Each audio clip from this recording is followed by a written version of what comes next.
Hey Musties! IDW is back with more ridiculous Godzilla stories.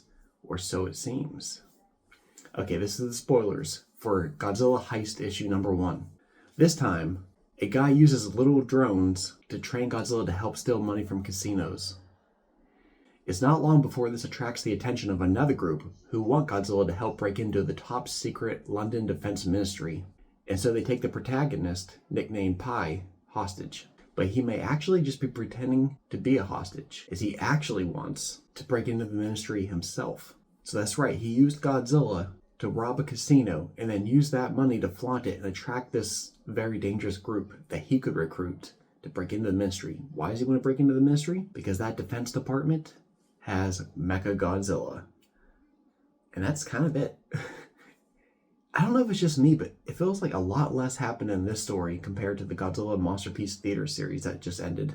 While I feel like Godzilla's Monsterpiece Theater was like so simple that it was childish and almost hollow feeling, this spends a lot more time on one concept, but I mean, it was like maybe 20 pages long and the rest were just advertisements. Not much of a story was actually covered in this. Literally, it starts right off the bat. A guy gets Godzilla, robs a casino, tosses money in there, gets kidnapped, and then he just sits there laughing like, yeah, now you work for me. There's no side quest, nothing else happens.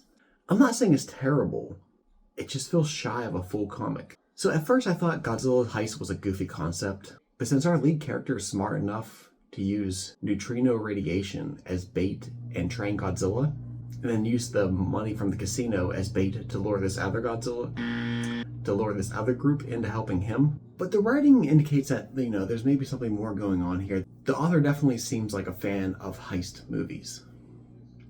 The author, Van Jensen, has some really acclaimed work that he's done for graphic novels in the past, and he's also had a history with DC Comics.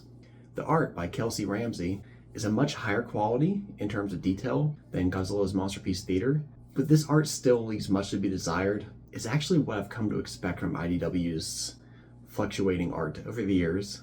Like, it's definitely Godzilla, but it feels ultra processed, if that makes sense. Like, it's lacking the Godzilla nutrition. It's just Godzilla mass produced and thrown out there. So there's 4 more issues to go of Godzilla's Heist, but first up next, Godzilla Fights America, specifically Chicago. Stay tuned.